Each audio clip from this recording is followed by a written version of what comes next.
Morning, everybody. Thank you very much for the opportunity to speak. Thank you, Arthur, very much. I will try and run through this fairly quickly. We're at a very interesting stage in our development at the moment, as we are coming into production in the very near future. The cautionary statement, the usual one at the beginning. So just a few details about our company. It's a world-class deposit. It was mentioned earlier before.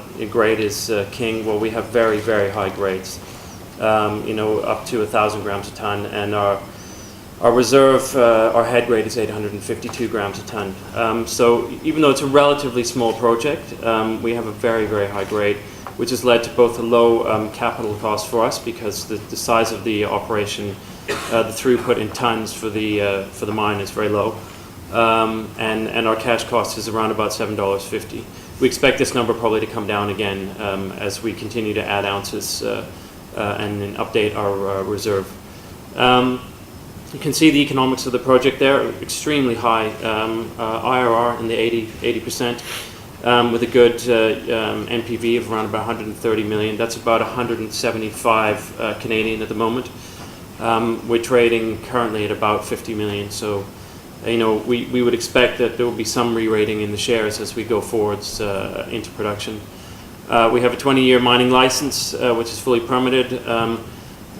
We had our exploration license renewed very recently, about 6 weeks ago, for 7 years. They actually removed all of the conditions on our exploration license. We used to have minimum drilling commitments and minimum trenching commitments. They took them away because they're very, very happy with the development of the mine. And then we have a very large exploration area. It's a very large mineralized corridor.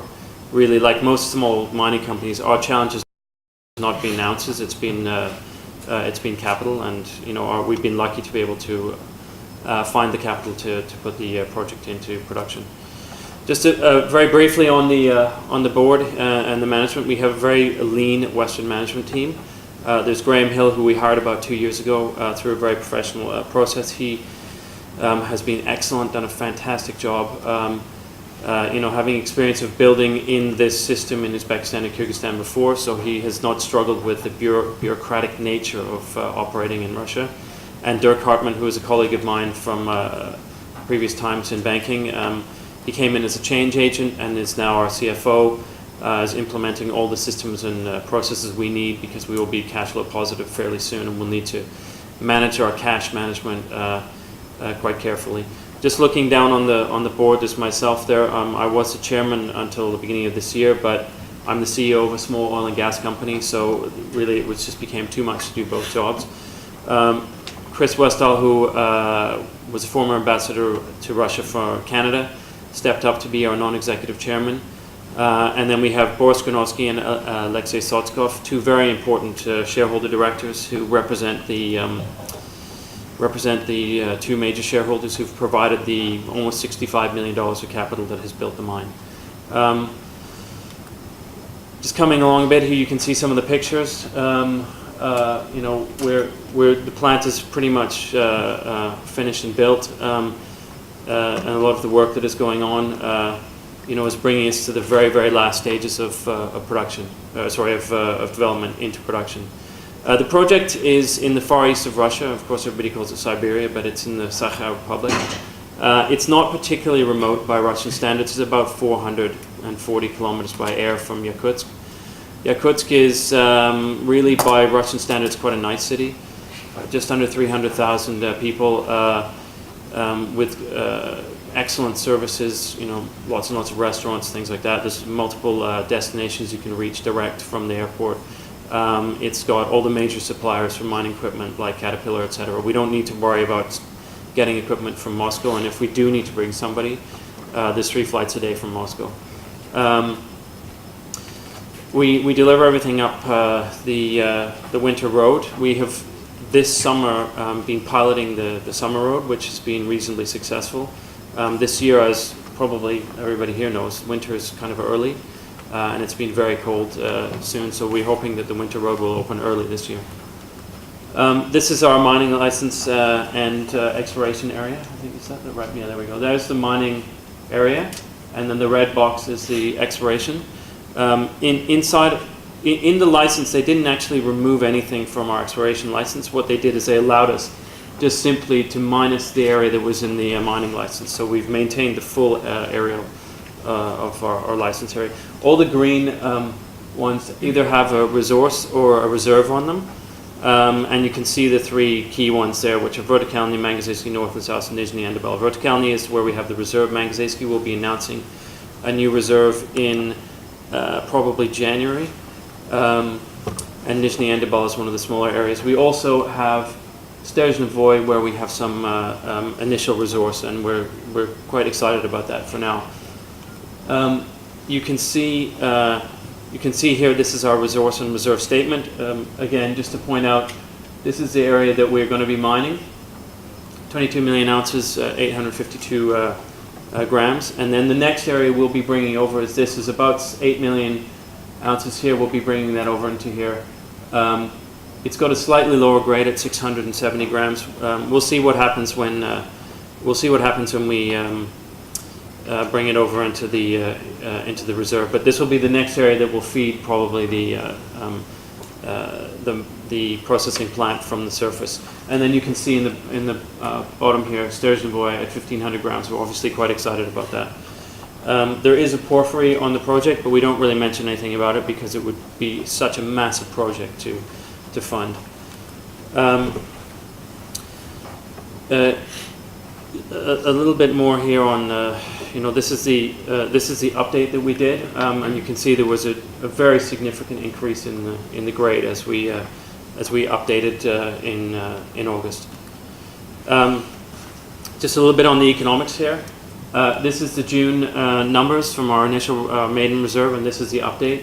You can see there was an increase of a couple of million ounces in the total silver recovery. The capex has gone up a tiny bit. We're actually going to come in probably about $2 to $3 million under budget at the moment. So we'll have extra capital for cost overrun, including our cost overrun.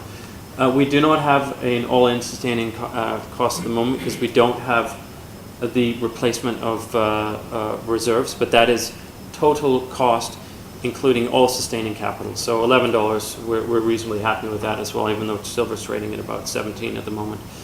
And then some of the numbers you've seen before, and then the payback period. So our payback period on the capital is very, very rapid. And you can see here, this is the pricing we used. This has come down a little bit, but when our numbers were too low before, and then we updated them with Bloomberg, and now they're probably a little bit too high. Again, just some pictures, the crushing plant, the power station, the heat recovery, we use that for heating the plant through the winter. The mill going in, this is a little bit out of date now, and then the fuel up at the site. You can see this is an open pit mine to start with, and then we go underground with these adits, and you can see the sort of the nature of the ore body. It's the area is steep-sided valleys with flat hilltops. We've got some quite good pictures later on. And this is a blow-up of just a section to give you an idea. You can see that in this you've got between 2,500 and 50,000 grams a ton in the purpley areas. And then this is a blowout of it where you've got between 5,000 and 100,000 grams. And we're starting almost right from surface because of the very weathered nature of the rock there in that part of the world. Just a plan here of the pit. You can see it's a very narrow pit because of the incredibly high grade. So the strip ratio is pretty high. And then the waste dump away to the side here with the access road running up to the processing facility. Just again, a plan showing this is actually unfortunately reversed, but it's showing the open pit and how we descend into the underground workings. This is on the current mine plan. Most likely we will not enter this. We will go and get surface material from one of the satellite deposits. Just a few more pictures. Clearly the mill, as you can see, it's a very, very small mill. It's only doing 110,000 tons per annum. Our current state of development, basically we are right here. So we're very, very close to hot and cold commissioning. Cold commissioning obviously start with, then hot commissioning, and then finally full production sometime down here. We're probably about 4 weeks behind what we'd hoped for, but that's mostly a function of the winter has come very early, and we had some stuff that got stuck in the river, which has given us a little bit of a delay. But we're very confident about this timeline. Just a plan here of give you an idea of the overall layout of the whole plant camp. The camp's at the bottom of the hill here. This is the access road that runs up here through past the pit, and the pit's in the spur here. Processing plant on the top, and the waste rock dump on the side here. This is a very good picture. It's sort of oriented slightly the opposite way to what that last slide was, but you can see here the fuel storage, the power station, the plant, the garage, and this is the deposit with the ore running away this way, with and the waste dump will go in here. We were lucky to have a drone up at site in the summer, and we've got some really very good pictures of this. This is just a blow up of the actual plant itself. I don't think we really need to go into it. And then this is a bit of a tighter picture again. It just gives you a good idea of the layout of the whole plant, the crushing, the access road where they bring the ore up from, and then into the plant. So this is where we are. Really, it's going to be the start of plant commissioning and the release of the PA study, and then full production. So, you know, obviously we've got some pretty important and exciting days ahead of us. The guys are working very hard. The full management team is actually here this week, available at Mines and Money. Graham is flying in later today, and Dirk will be coming up tomorrow. So if anybody wants to come and see us, you know, during the day today or over at Mines and Money tomorrow, you can make a booking through the one-on-one system. We have quite a busy week this week with lots of people wanting to see us. So that's the story, and I'd be very happy to take any questions that anybody has. Perfect timing, Ron.